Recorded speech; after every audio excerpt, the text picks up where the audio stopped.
තෙරුවන් සරණයි පින්වත් ඔබ හැම දෙනාටම. සදහැවත්නි ලැබූ දුර්ලභ මිනිසත් දෙවිය තුළ ආනන්දයෙන් ප්‍රඥාව දකින්නට තථාගත ශ්‍රී සද්ධර්මයෙන් ඔබට මඟ කියා දෙන පින්වත් හෝරාවක. මේ දේශනාව පැවැත්වීමට දම්සභා මණ්ඩපයට වැඩම කොට සිටින පූජනීය කෝරළයාගම සරණතිස්ස ස්වාමීන් වහන්සේ අපි සාදුනාද පාතුමින් පිළිගනිමු. සාදු සාදු සාදු. අංක 41 ගජබාපුර පදිංචි ශම්මි සියාඩ් පවුලේ ඥාතීන් හා හිතවතුන් පිරිස අද මේ පින්කමට දායක වී කටයුතු කරනවා. සමන්තා චක්කවාලීසු අත්‍රා ගච්ඡන්තු දේවතා සද්ධම්මං මුනි රාජස්ස සුනන්තු සග්ග මොක්ඛදං ධම්මස්සවන කාලෝ අයං බදන්තා ධම්මස්සවන කාලෝ අයං බදන්තා ධම්මස්සවන කාලෝ අයං බදන්තා නමෝ තස්ස භගවතු අරහතු සබ්බ ධම්මේසු අප්පටිහත ඥානචාරස්ස දස බලධරස්ස චතු වේසාරජ්‍ය විසරදස්ස සබ්බ සත්තුත්තමස්ස ධම්මිස්සරස්ස ධම්ම රාජස්ස ධම්මස්සාමිස්ස තථාගතස්ස සබ්බඤුනෝ සම්මා සම්බුද්දස්ස නමෝ තස්ස භගවතු අරහතු සබ්බ ධම්මේසු අප්පටිහත ඥානචාරස්ස දස බලධරස්ස චතු වේසාරජ්‍ය විසරදස්ස සබ්බ සත්තුත්තමස්ස ධම්මිස්සරස්ස ධම්ම රාජස්ස ධම්මස්සාමිස්ස තථාගතස්ස සබ්බඤුනෝ සම්මා සම්බුද්දස්ස නමෝ තස්ස භගවතු අරහතු සබ්බ ධම්මේසු අප්පටිහත ඥානචාරස්ස දස බලධරස්ස චතු වේසාරජ්‍ය විසරදස්ස සබ්බ සත්තුත්තමස්ස ධම්මිස්සරස්ස ධම්ම රාජස්ස ධම්මස්සාමිස්ස තථාගතස්ස සබ්බඤුනෝ සම්මා සම්බුද්දස්ස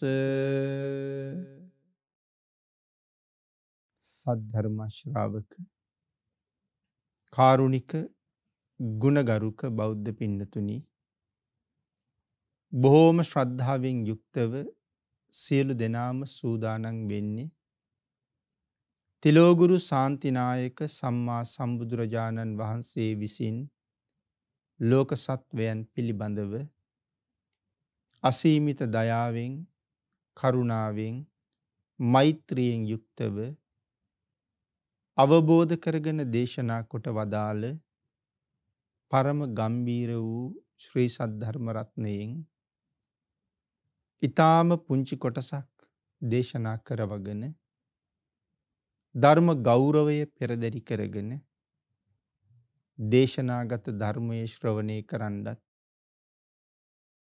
එසේ ධර්ම ශ්‍රවණය කිරීමෙන් ලැබෙන අවවාද අනුශාසනා තම තමන්ගේ ජීවිතවලට එකතු කරගෙන වඩාත් නිවැරදි මෙලව ජීවිතයක් සකස් කර ගන්නත් නිවැරදි වුණ මෙලව ජීවිතයක් තුළින් සුගතිගාමී වූ පරලොව ආයති භවයකින් සැනසෙන්නත්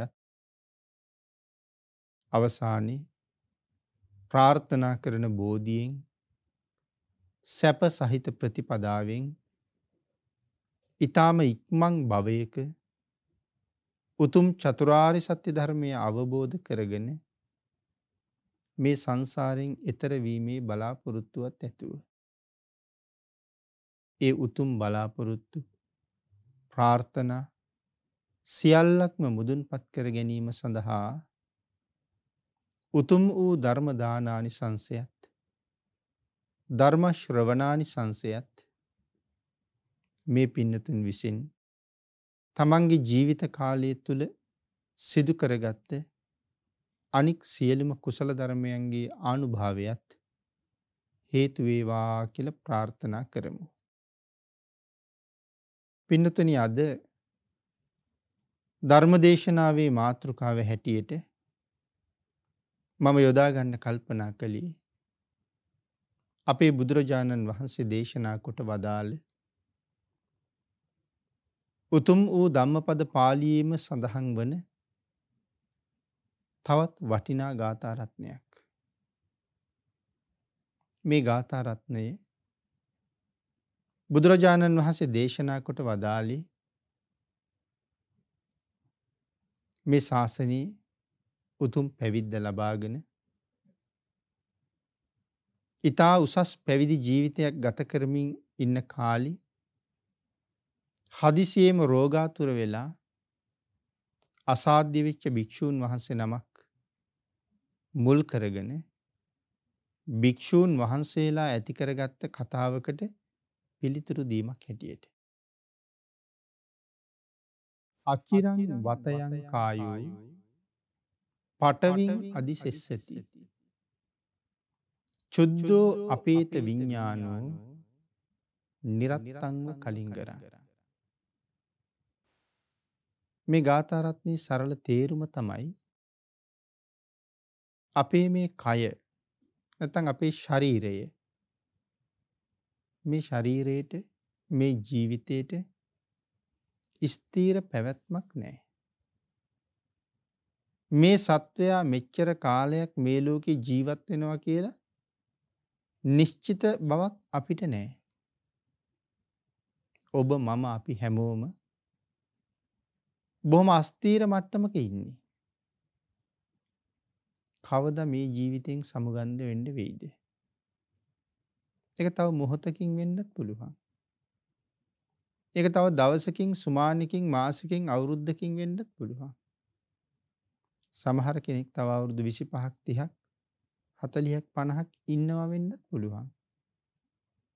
නමුත් කිසි කෙනෙක් දන්නේ නැහැ මට මෙහෙන් යන්න වෙන්නේ කවද්ද කියලා.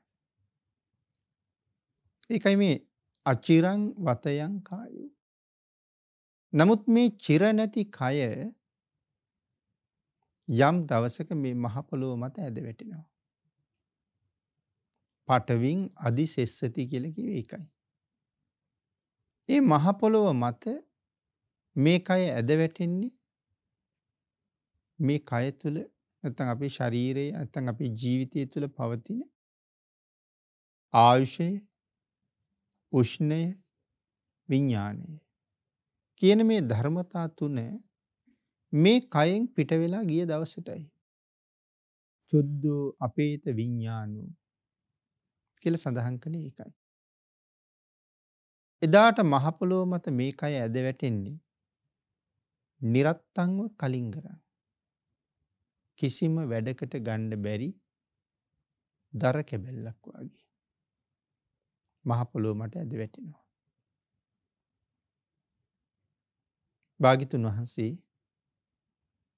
මේ ගාථා රත්නයේ දේශනා කළේ රෝගී වුණ භික්ෂුවක් මුල් කරගෙන භික්ෂු පිරිසක් නගාපු පැනයකට පිළිතුරක් හැටියට කියලා මම සඳහන් කළා. මේ භික්ෂූන් වහන්සේ පිළිබඳව කතාව මං හිතන්නේ අපේ පින්නතුන් පුංචි කාලේ ඉඳලා අහලා තියෙනවා. උන්වහන්සේ හැදින්නේ පූතිගත්ත තිස්ස කියලා. උන්වහන්සේගේ නම තිස්ස. බුදුරජාණන් වහන්සේගෙන් බණ අහලා මේ තරුණ තිස්ස කල්පනා කළා භාග්‍යතුන් වහන්සේ දේශනා කරන ධර්මයට අනුව මේ සංසාරයෙන් වහවහ එතර වෙන්න මේ ගිහි ජීවිතය තුළ තියෙන ලොකු බාධාවක්. එහෙනම් මම මහාන වෙන්න ඕනේ. බුදුරජාණන් වහන්සේගෙන් අවසර අරගෙන පැවිදි වුණා. බණ දහම් හොඳට ඉගෙන ගත්තා. කර්මස්ථාන දියුණු කළා. ධර්මානුකූලව උන්වහන්සේගේ ජීවිතේ ගොඩනගාගෙන ශ්‍රේෂ්ඨ පැවිද්දෙක් හැටියට මේ ශාසනය තුළ භාග්‍යතුන් වහන්සේගේ කරුණාව ලැබමින් කටයුතු කළා. ඉතින් මෙහෙම බොහෝම සතුටින් ගුණ ධර්ම පුරාගෙන ජීවත් වෙන කාලේ උන්වහන්සේ හදිසියෙම අසනීප වුණා. උන්වහන්සේට හැදුන අසනීපේ මොකද්ද? කුෂ්ඨ රෝගය. මුලින් පටන් ගත්තේ අබ ඇට වාගේ. ඒක වර්ධනය වුණා මුං ඇට වාගේ. තවත් වර්ධනය වුණා කඩල ඇට වාගේ. තවත් වර්ධනය වුණා ඩෙබර ගෙඩි වාගේ. ඊටත් වඩා ලොකු වුණා නෙල්ලි ගෙඩි වගේ. ඒ තත්වයට ලොකු වෙච්ච මේ ගෙඩි බෙලි ගැටයක් තරමට ලොකු වුණා. ඉතින් බෙලි ගැට අපි දැකලා තියෙනවා. ඉතින් බෙලි ගැටයක් තරම් ලොකු ගෙඩි ඇඟ පුරාම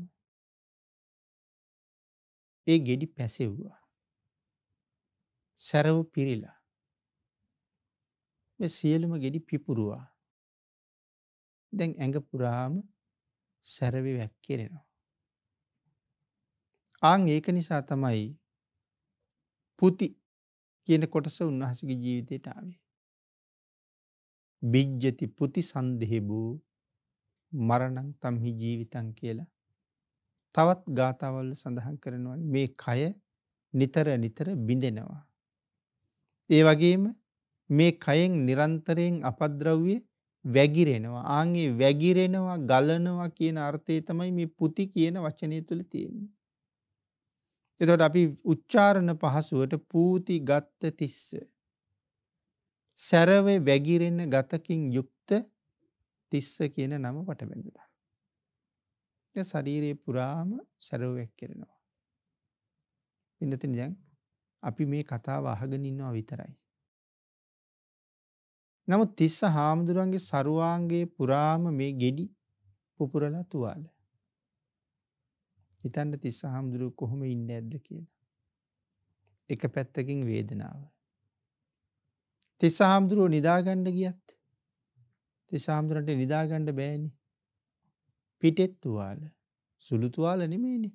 බෙලි ගෙඩියක් වගේ තුවාලයක් කියහම ඇඟ පුරාම මේ වගේ තුවාල. වම් ඇලේට හැරිලා නිදාගන්නත් බෑ. දකුණු ඇලේට හැරිලා නිදාගන්නත් බෑ. නිදාගන්න බැරුව විතරක් නෙමෙයි ඉඳගෙන ඉන්නත් බෑ. නිසීදන මාංශෙත් ගෙඩි. මොකද්ද නිසීදන මාංශය කියන්නේ? අපි වාඩි වෙන වෙලාවට අපේ ඇඟේ බිමට හිටින කොටස.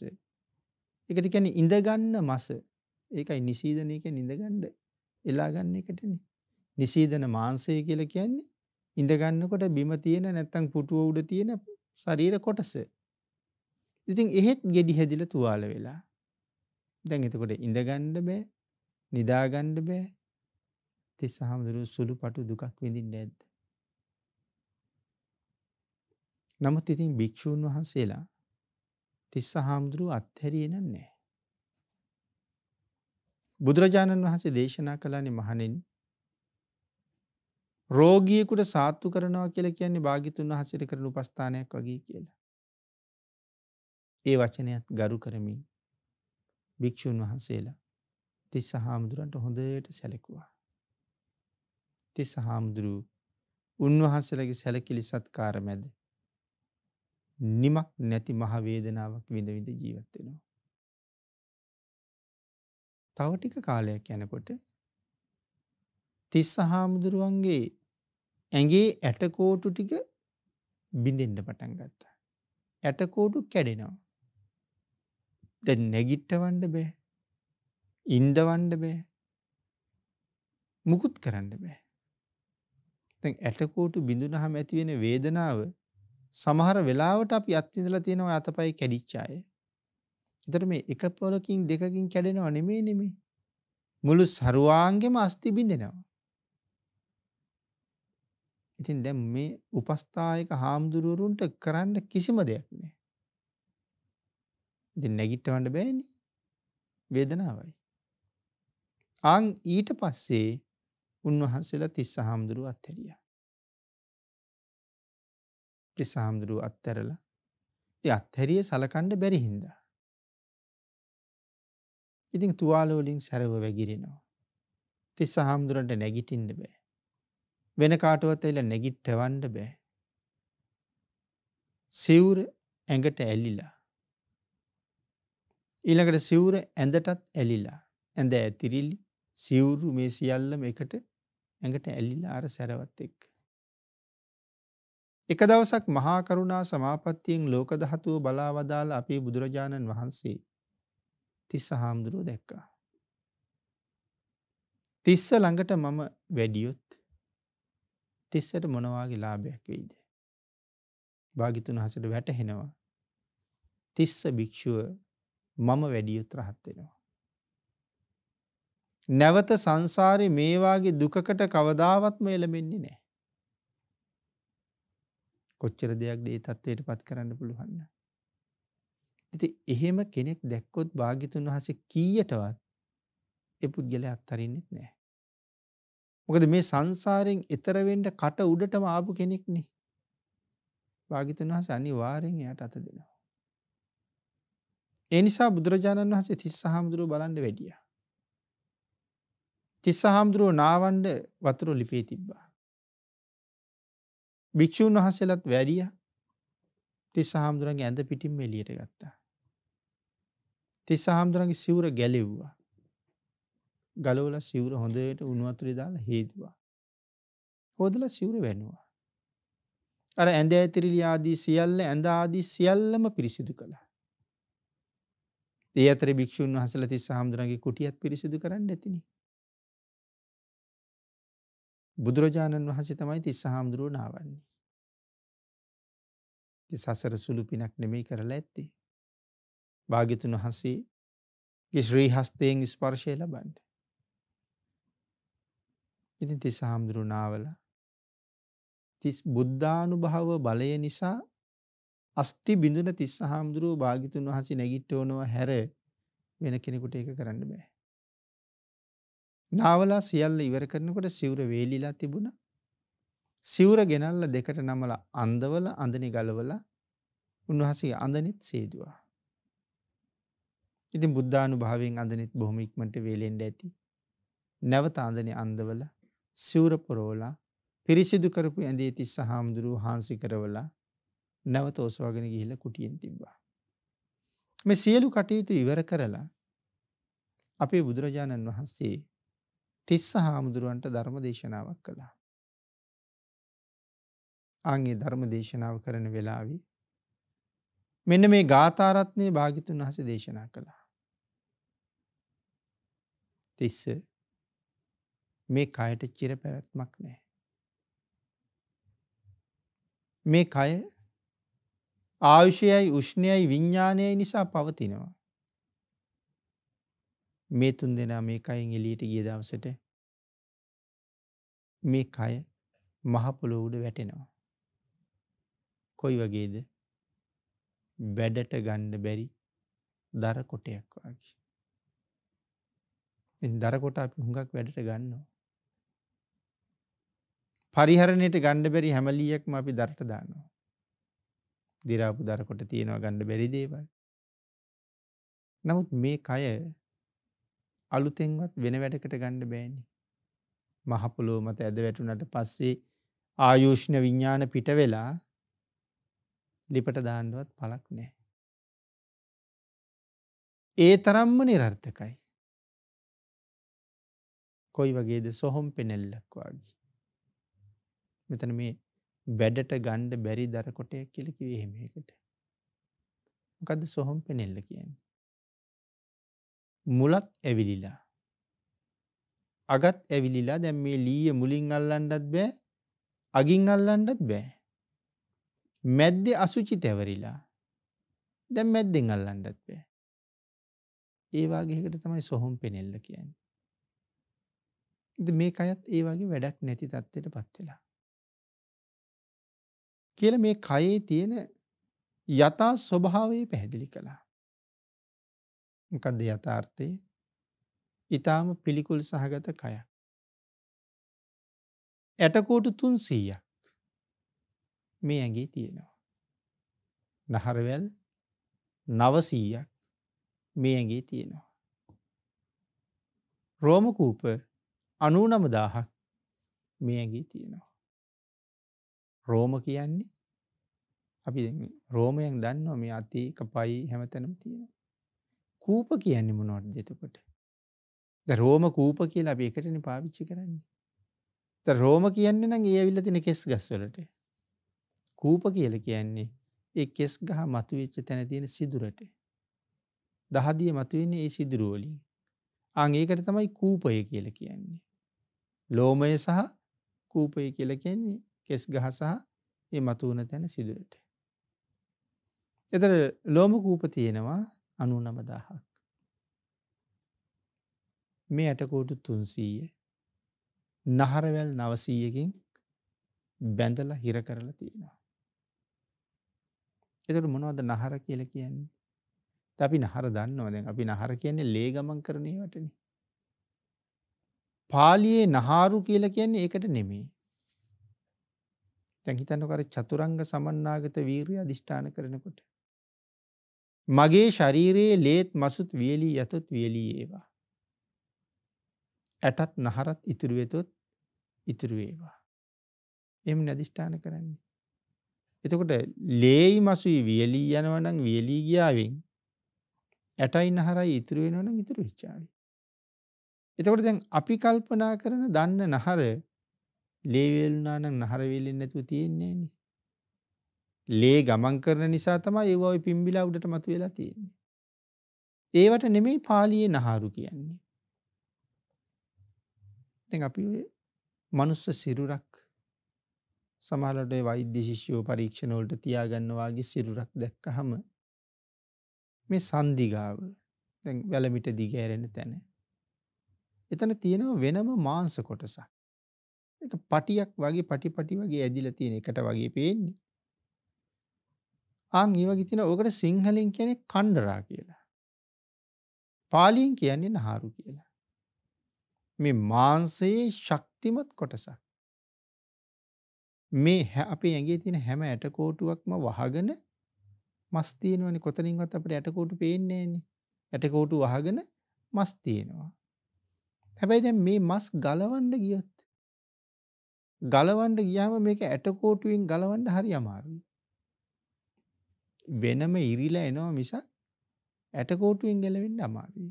සමහරලාට මේ තම්බලා උයලා තියෙන මස් කෑල්ලක් නමුත් ඇටකොටුවෙන් ගලවන්න සමහරලාට දතින් හපලා සමහරු අදිනවා අපි දැකලා තියෙනවා. මේ මස ඇටකොටුවට අල්ලගෙන තියෙන මේ කණ්ඩරා. ඒ සන්දිගාව විශේෂයෙන් තියෙන එක ශක්තිමත් මාංශ කොටස. මැරිච්ච මිනිස්සෙකු නමුත් මාංශයේ දිය වෙලා ගිහලා අන්තිමට වගේ තමයි ඒ කොටස් දිය වෙන්නේ. එතකොට මේ එවන් නහරවල් වලින් මේ ඇටකොටු අල්ලලා බැඳගෙන තියෙන මේ සන්දිගාව එහෙම. ඒකයි ඇටකොටු 300ක් නහරවල් වලින් වෙලලා කියලා කියන්නේ. මේ අස්ථි පංජරේ නැගිට්ටවල තියෙනවා. ඊට පස්සේ මේකේ හැම ඇටකොටුවක් ගානේ මස් ගැලපිලා තියෙනවා. ඒක ඉතින් උපතේ ඉඳලා මාතෘ ගර්භයේ ඉඳලා මෙන්න හැටි එහෙමයි. සියල්ල වැඩෙනකොට සියල්ල ඒ විදිහට වෙනවා. දැන් මේ ශරීරය සම්පූර්ණ මස් වලින් ගලපලා අමු හමකින් වහලා තියෙනවා. දැන් අපිට මස් පේන්නේ නැහැ කාටවත්. අපිට පේන්නේ හම. එක පාටයි. සමහරුන්ගේ සුදුයි, සමහරු රතුයි, සමහරු තලෙලුයි, සමහර අය කළුයි. එක පාටයි මේ හම. එතකොට කෙනෙක් දිහා බලලා අපි බැඳීමක් ඇති කරගන්නේ මේ හමේ පෙනුමත් එක්කනේ. හමේ පාට එක එක්කෙනා කැමති පාට තියෙනවා. ඉතින් හමේ පාට සහ බාහිර පෙනුම අපි ඔකට තමයි ඇලෙන්නේ. හැබැයි මේ හැමෙන් ඇතුලේ මොනවද තියෙන්නේ? හැමෙන් ඇතුලේ තියෙන මොකටවත් අපි කැමති නෑ. අපි කියමු කෙනෙකුට අපි බොහෝම ලෙන්ගතුයි ප්‍රියයි කරලා. සම්පූර්ණයෙන් පුද්ගලයා ගත්තාම අපි ඔහුට නැත්තම් ඇයට හුඟක් කැමතියි. හැබැයි අර හැම ටිකක් සිදුරුනහම එන ලේවලට අපි කැමති නෑ. සැරවවලට අපි කැමති නෑ. මල මුත්‍රා වලට කැමති නෑ. මස් කැබලි වලට කැමති නෑ. ගැලවිච්ච දත් වලට අපි කැමති නෑ. කපල විසි කරන නියපොතු ටිකට අපි කැමති නෑ. ඒව දුන්නට කවුරුත් ගෙනියන්නේ නෑනේ. කැමතිත් නෑ. නමුත් අර සම්පූර්ණ පුජ්‍යලයා පේනකොට අර චිත්ත සංතානියත් එක්ක නැගෙන වෙනම රාග තෘෂ්ණා මේ වගේ කාරණත් එක්ක බැඳීමක් ඇති වෙනවා. ඊළඟට දේශනා කරනවා මේ අභ්‍යන්තරය විවිධ අපද්‍රව්‍යයන්ගෙන් පිරීලා. විවිධ අපද්‍රව්‍යයන්ගෙන් පිරීලා. මේ ඇතුලේ තියෙන පැසුණු ආහාර, නොපැසුණු ආහාර, මල පහ, මුත්‍රා, ලේ, සෙම, සැරව මේ සියලුම දේවල් වලින් අභ්‍යන්තරේ පොහොසත්. ඊටාම දුර්ගන්ධයි. කෙනෙක් යම් තැනක ඇවිදිනවනම් අර ධර්මයේ එක තැනක සඳහන් කළා පුද්ගලයෙක් යනවා කියලා කියන්නේ ඇවිදින වැසිකිළියක් වගේ. ඇවිදින කැසිකිළියක් වගේ. ඒ අපි යනකොට මලයි මුත්‍රායි දෙකම අරගෙන තමයි යන්නේ. යම් තැනකදී බැහැර කරන්න වුණොත් බැහැර කරනවා.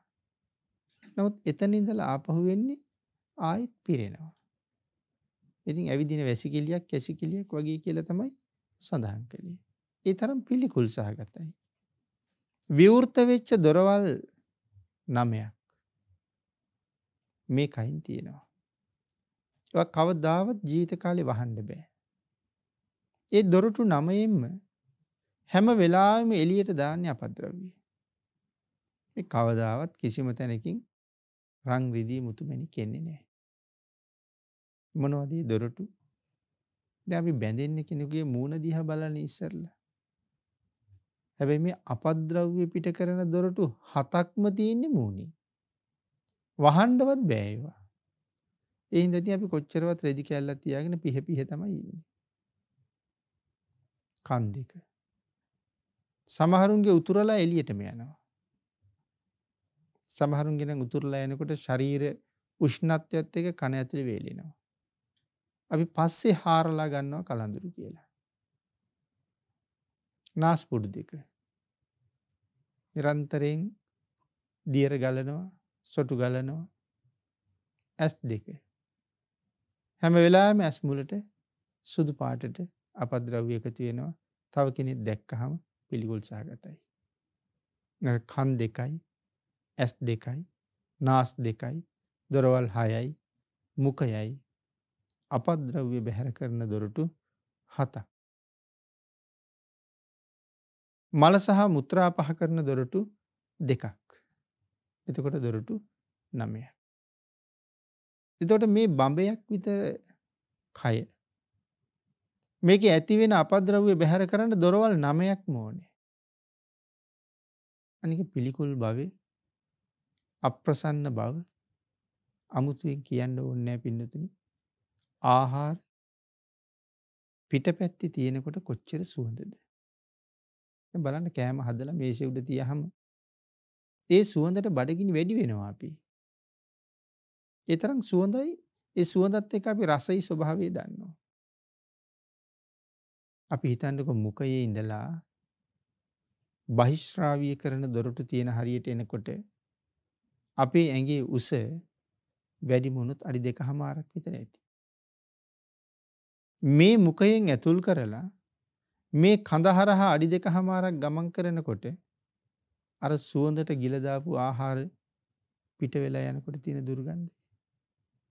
මේ අඩි 2කමාරක් විතර මේක හරහා ගියහම ඒ තරමට පිළිකුල් වෙනා නම් මේ අභ්‍යන්තරයේ කොහොම ඇද්ද? මේ විදිහට කරුණු තිස්ස හාමුදුරන්ට මනාව අවබෝධ කරවනවා. මේ ගාථාවේ මේ කයේ નિසරු බව, පිළිකුල් බව පැහැදිලි කරනවා. භාග්‍යතුන් වහන්සේ මේක කොයිතරම් ලස්සනට පැහැදිලි කරන්න ඇද්ද. ඒ කරුණ අවසානයේ තිස්ස හාමුදුරුවෝ රහත් වෙනවා. රහත් වෙනවත් එක්කම තිස්ස හාමුදුරුවෝ පිරිනිවන් පානවා. අපේ බුදුරජාණන් වහන්සේ තිස්ස හාමුදුරුවෝ ආදාහනය කෙරෙව්වා. තිස්ස හාමුදුරන්ගේ 13 වහන්සේලා ගෙන්න ගත්තා.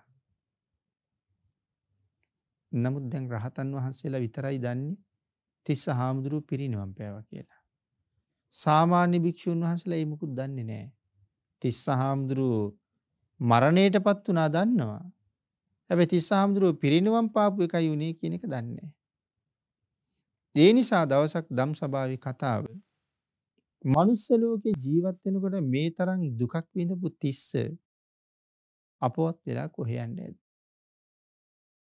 ඔය කතාව බුදුරජාණන් වහන්සේට කීවා.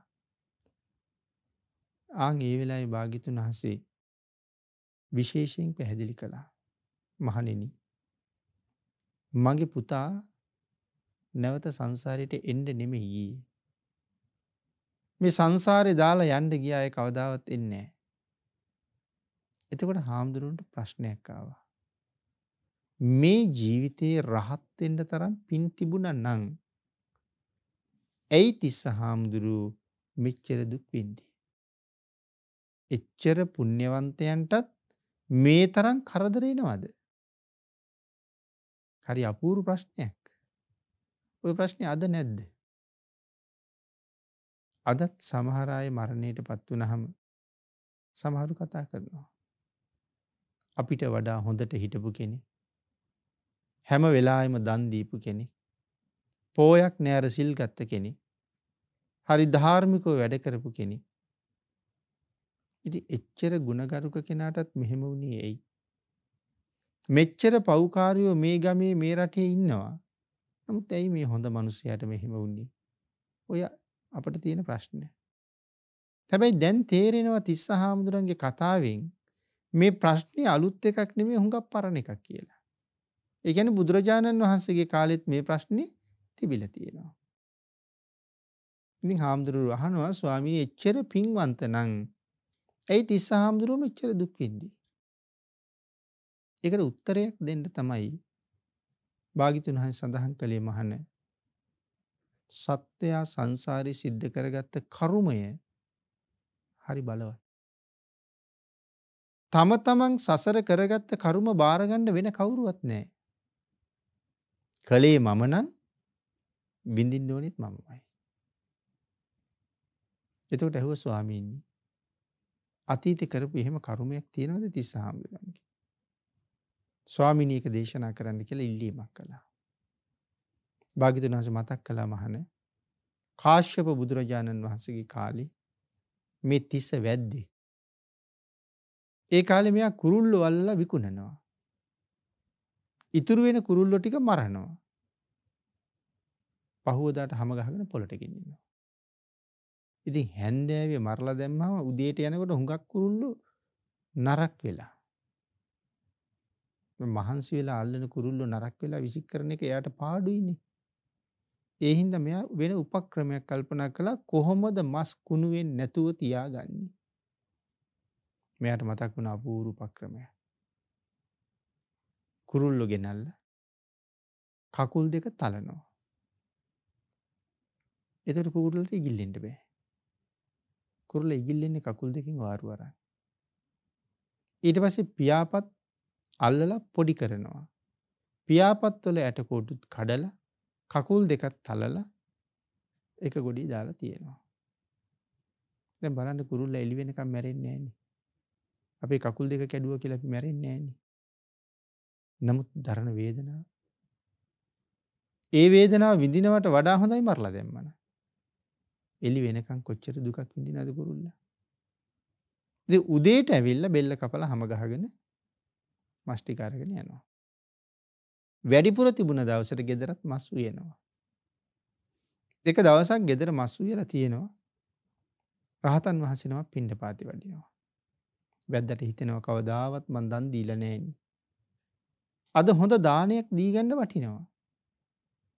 ප්‍රතිග්‍රාහකයන් වහන්සේ නමක් ඉන්නවා ගෙදර කෑම උයලා තියෙනවා. ඉක්මනට ගිහිල්ලා වැඳලා වැඩමවගෙන ආවා. අසුන් පනවලා වඩා හිඳවලා පාත්‍රය ඉල්ලගෙන සෝදලා පිරිසිදු කරලා පාත්‍රයට හොඳට බත් එකක් බෙදලා කුරුළු මාංශත් බෙදලා දානි පූජා කළා. පූජා කළා ප්‍රාර්ථනාවක් කෙරුවා. ස්වාමීනි ඔබ වහන්සේ මේ ලෝකේ යම් සුවයක් භුක්ති විඳිනවද? ඔබ වහන්සේ විඳින ඒ සැපය මේ දානානිසංසයෙන් මටත් අඩු නැතුව ලැබේවා. රහතන් වහන්සේ ආශිර්වාද කළා ඒ ප්‍රාර්ථනාව ඉෂ්ට වේවා කියලා. මේ වැද්දා මැරිලා අති දීර්ඝ කාලයක් අපායි දුක් විඳා. අපායි දුක් විඳලා තවත් නොඑක් ආත්මවල ඉපදී මේ කර්මයට අවශේෂ විපාක විඳ ඇවිල්ලා අපේ බුදුරජාණන් වහන්සේගේ කාලේ මනුස්ස ලෝකේ උප්පත්තිය ලැබුවා. තරුණ වයසේ බණ ඇහුවා. යථාර්ථය අවබෝධ කරගත්තා. මහණ වුණා. දැන් මෙයා අපායේ දුක් විඳට අපායේ විඳවලා ඉතුරු වෙන අවශේෂ කර්මයක් තියෙනවා. ඒව තමයි විවිධ ආත්මවල ගෙවාගෙන යන්නේ. දැන් මේ අවශේෂ කර්මයේ තව ඉතුරු කොටසක් තමයි මේ විපාක දෙන්නේ මේ ජීවිතේ.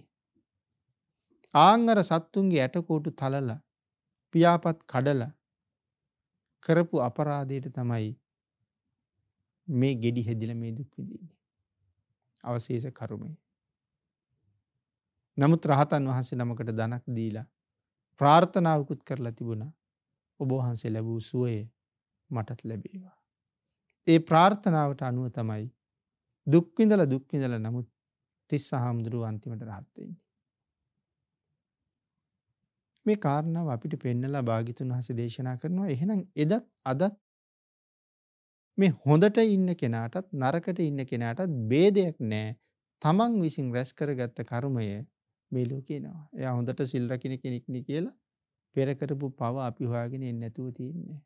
මෙලව විපාක දෙන්න තියෙනවා නම් යම් කර්මයක් ඒක විපාක දෙනවා. එතකොට මේ කතාවෙන් අපි තේරුම් ගන්න ඕනේ දේ. සංසාරේ පෙර ආත්ම අපිට මතකද? අපි කවුරු වෙලා ඉන්නේ නැද්ද? ඒ නොඑක් ආත්මවල අපි මේ වාගේ පව් කරන්න නැතුව ඇද්ද? අපි වැද්දෝ වෙලා ඉන්නේ ඇති. අපි කෙවුලෝ වෙලා ඉන්නේ ඇති. ඒ කියන්නේ මාළු අල්ලන වාගේ ජීවිත අපිට තියෙන්න ඇති. දඩයක්කාරයෝ වෙලා ඉන්නේ ඇති.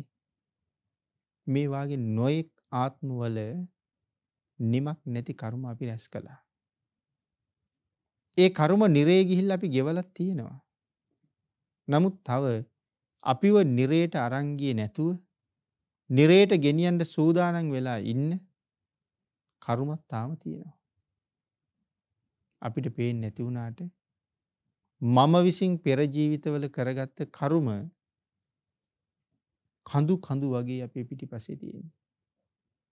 ප්‍රාණඝාත කරපුවා වෙනම, හොරකම් කරපුවා වෙනම, වැරදි කාම සේවනය කරපු කර්ම වෙනම, බොරු කියපු කර්ම කන්ද වෙනම, රාරක්කු බීලා රැස් කරගත්ත කර්ම කන්ද වෙනම කඳු වගේ තියෙන්නේ.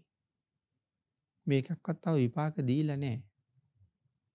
අනාගතයේ අනිවාර්යයෙන්ම විපාක විඳින්නම වෙනවා.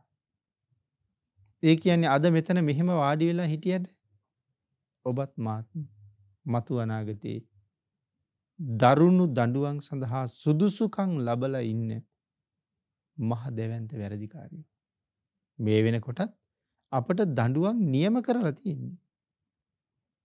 මේ මනුස්ස ලෝකයේ ඉන්න නිසා ඒක පළ දෙන්න හැටියක් නැහැ. දැන් අපායේ විඳවන දුක මනුස්ස ලෝකෙ විඳින්නේ නැහනේ. නමුත් මේ වෙනකොට අපිට දඬුවම් නියම කරලා තියෙන මෙච්චර කාලයක් අපායේ ඉන්න ඕනේ. මෙච්චර කාලයක් තිරිසන් ලෝකේ ඉන්න ඕනේ. මෙච්චර කාලයක් පෙරේතෙක් හැටියට ඉන්න ඕනේ.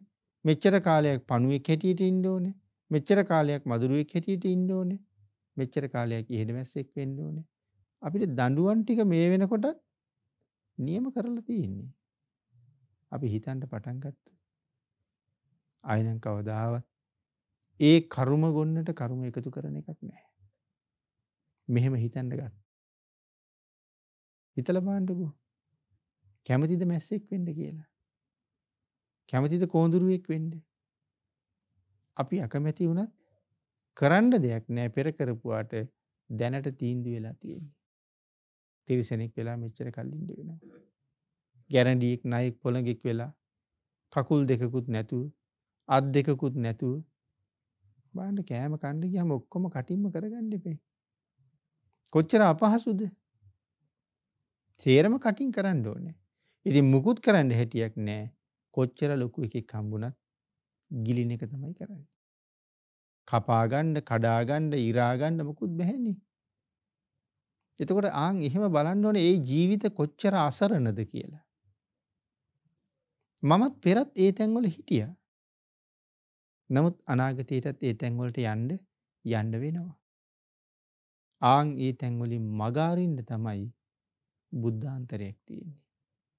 ප්‍රඥාවන්තයාට බුද්ධාන්තරේ හම්බුනහම පවට පිටුපාල සුගතිය දිහා බලලා ඔහු ලොකු ගමනක් යනවා සංසාරයෙන් එතර යන්න. හැබැයි ඥානවන්තයා. අඥානයට ඒකේ කල්පනාවක් නෑ. ඔහු පව් පිට පව් රැස් කර දුකසේ මැරිලා නිරේට යනවා. අපට ලැබිලා තියෙන පුදුම වාග්ය සම්පන්න අවස්ථාව. හැබැයි දැන් පින් රැස් කරනවා කියලා කීවට කවද්ද ඔක පටන් ගන්නෙ? හෙට අනිද්දා ඉන් අනිද්දාට කල් දාන්න පුළුවන්ද? අජ්ජේව කිච්ඡං ආතප්පං කෝජඤ්ඤා මරණං සුවි. අද කළ යුතු දේ අදම කරන්න. කවුද දන්නේ හෙට මැරෙයිද කියලා? ඒක නිසා දැම්ම පටන් ගන්නවා නම්. ඒ දන්නේ නැහැනේ හෙට වෙනකන් ජීවත් වෙයිද කියලා. ජීවිතයට ලොකු අනතුරක් තියෙනවා. එහෙම නැත්නම් ආපදාවක් තියෙනවා. හැම වෙලාවෙම ඒක කළමනාකරණය කරගන්න මම දක්ෂ වෙන්න ඕනේ. ආපදා කළමනාකරණය ගැන අපි ඕන තරම් අහනවනේ. කන්දක් නාය යන්න ලෑස්ති නම් රතු නිවේදනයක් පල්ලෙහි ඉන්න කට්ටියට නිකුත් කරනවා මේ කන්ද පල්ලෙහි ඉන්න එපා. ඒක භයානකයි. නිසා කට්ටිය අයින් කරනවා. ඒ තමයි ආපදා කළමනාකරණය. අපි කියමු මේ ලොකු වැවක වේල්ලක් විවෘත කරන්න ලෑස්ති වතුර පිරීලා. සමහර වේලි අරිනකොට පල්ලෙහා ඉන්න කට්ටියට දැනුම් දෙනවා. වේල්ල අරින්න යන්නේ. වන්දරටු අරිනවා. පල්ලෙහා ඉන්න කට්ටිය අයින් වෙනවා. අදිස්සියේ එකපාර අරින නිසා. ඉතින් අපි දකිනවා ගෙනල්ලා ඉස්කෝල වල නවත්තලා වෙන ඉඩ තියෙන තැන්වල විහාරස්ථානවල සතිය හමාර ඒ කට්ටිය නවත්තගෙන කණ්ඩ බොණ්ඩ දීගෙන එයි අර පල්ලෙහා තියෙන ආපදාවෙන් ඒ කට්ටිය නිදහස් කරනවා. සොලිසුලඟක් එනවා. ඉතින් රට ඇතුළට එන්න කලින් ඉතින් දවසින් දවස කියනවා දැන් සොලිසුලඟ දැන් මෙතන අහවල් දවසට අහවල් පැත්තෙන් ලංකාවට ඇතුල් වෙනවා. ලංකාවේ මේ පළාත් තරහා සොලිසුලඟ හමාගෙන යනවා. ඉතින් ඒ පැත්තේ ඉන්න මිනිස්සු සූදානම් වෙනවා සොලිසුලඟට. වහලවල් වලට බර තියලා, තහඩු වලට බර තියලා, වාහන එහෙම ගෙනහිල්ලා සොලිසුලං එන්නේ නැති පැති වල දාලා දැන් සූදානම් වෙලා ඉන්නේ. දැන් මේ ඔක්කොටම සූදානම් වෙන අපි කො මැරෙන්න සූදානම් වෙලා. කවුරුත් ඒකට සූදානම් නැහැනේ. ජීවිතයට තියෙන ලොකුම ආපදාව ඒක. ඉතින් ඒ හින්දා ඒක කළමනාකරණය කරන්න ඉස්සරලා. කොහොමද මේක කළමනාකරන්නේ? මරණය නවත්තන්න බෑ. මැරුණහම ඊළඟට උපදින තැන තමයි හදා ගන්න ඕනේ. මැරුණත් උපදිනවනේ. ඉතින් ආයෙත් මිනිස්සෙක් හෝ දෙවියෙක් වෙලා ඉපදෙන්න ඕන නම් අපි ගාව සිල් තියෙන්න ඕනේ. සීලය තමයි උපදින තැන තීරණය කරන්නේ. ඒකට හොඳට සිල් රැකගෙන ඉන්නවා නම් පන්සිල් තියෙනවා නම් මැරුණ ගමන් සුගතියක උපදිනවා. හොඳට දන් දීලා තියෙනවා නම් හොඳට භවභෝග සම්පත් තියෙන ධන සම්පත් තියෙන බඩගින්නේ ඉන්න වෙන්නේ නැති තැනක උපදිනවා. ඒකට ආහාර පාන වල අඩුවකුත් නැහැ. දුගතිගාමි ජීවිතයකුත් නැහැ. දානයයි සීලයයි දෙකම ප්‍රධානයි. එතකොට දැන් මගෙන් අහගන්න ඕනේ දැන් ඔබ කොච්චර කල් සිල් රැකලාද? දැන් ඔබ මොන මොන වගේ දාන දීලාද? ඒ ටික සම්පූර්ණ නම් හෙට මැරුණත් කමක් නැහැ. මොකද සිලුත් රැකගෙන දනුත් දීගෙන නම් ඉන්නේ මැරිලා උපදින්නේ මීට වඩා හොඳ තැනක. ඉතින් මීට වඩා හොඳ තැනක නම් උපදින්නේ මැරෙන්න මොකටද බය වෙන්නේ? බලන්න ජීවිතේට මූණ දෙන්න කොච්චර සරලද කියලා. ආන් ඒ නිසා ඔබත් මමත් පෙර කරපු කර්ම බොහොමයි. හෙට අනිද්දාට අපිට විපාක දෙන දේවල් තිස්ස හාමුදුරන්ට වඩා දරුණු වෙන්න පුළුවන්. සමහරලාට මැරෙන්න කලින් පණුවොත් එක්ක මැරෙන්න සිද්ධ වෙන්න කර්ම අපි ගාව තියෙන්න පුළුවන්. ආන් ඒක නිසා වහවහ ජීවිතයේ කුසලයෙන් පුරවන්න ඕනේ. අසනීප වෙලා එක්තැන් වෙලා තනි වෙච්ච වෙලාවට කල්පනා කර කර සතුටු වෙන්න පුළුවන් ජීවිතයක් තියෙන්න ඕනේ. අනේ මට මෙච්චරක් බැරි වුණානේ කියලා දැස්සග කඳුළු තියාගෙන ඇස් පියා ගන්නවට වඩා මුවග සිනහවක් තියාගෙන සතුටින් දැස පියාගන්න පුළුවන් වෙච්ච කෙනා තමන්ට හම්බෙච්ච වටිනා මනුස්ස ජීවිතයට හොඳ සාධාරණයක් කරපු කෙනෙක්. අනුන්ට සාධාරණ කරනවා තමයි. අනුන්ට සාධාරණීකරණය කරනකොට මට සාධාරණයක් මං අතින් වෙලා නැත්තම් මගේ අන්‍ය වූ සාධාරණින් වැඩක් නෑ. එහෙනම් තමන්ට සාධාරණයක් කරගෙන මෙලවින් සමුගන්න පුළුවන් ජීවිතයක් පෝෂණය කරන්න. බුදු පියාණන් වහන්සේ දුන්න අවවාදයට මනාව කීකරු වෙන්න භාග්‍යතුන් වහන්සේගේම කරුණාව අපිට නොඅඩුව ලැබේවා කියලා ප්‍රාර්ථනා කරමු. පින්තුනි අද ධර්මදේශනාවේ දායකත්වයේ දරනවා නොම්බර 41 ගජබාපුර පදිංචි ශම්මි ෂියාඩ් පවුලේ ඥාතීන් හා හිතවතුන් විසින්. උතුම් අරමුණ හැටියට සිහිපත් කරනවා අමරසේන සේනාරත්න පියාණන්, ඇලන් පේමා ජයසිංහ මෑණියන්, නාමල් සේනාරත්න සහෝදරයා, ඊට අමතරව පින් බලාපොරොත්තු වෙන මේ අවස්ථාවට සහභාගී වූ සියලුම දෙනාගේ නමින් මියගිය සියලුම ඥාතීන්ට පින් අනුමෝදන් කරන අතර මීට දින 2කට පෙර මියගිය සුමනරත්න පියාණන්ට මේ පින් අනුමෝදන් කරන බවත් සිහිපත් කරනවා. සියලුම ඥාතීන්ට සහභාගී වූ සියලු දෙනාට ධර්ම ශ්‍රවණය කළ සියලුම දෙනාට රත්නත්‍රී ආශිර්වාදයේ ප්‍රාර්ථනා කරනවා. දේශකයන්න් වහන්සේට නිදුක් නිරෝගී භව චිරජීවනයේ වෙනුවෙන් මේ පින් අනුමෝදන් කරන අතර බෞද්ධ මාධ්‍ය ජාලයේ නිර්මාතෘවරව වැඩ සිට අපවත් වී වදාළ දරණාගම කුසල ධම්ම නායක ස්වාමින් වහන්සේට හා සියලුම යතිවරයන්න් වහන්සේලාට තුනුරුවන්ගේ ආශිර්වාදයත් මේ කුසලයත් අනුමෝදන් වේවා.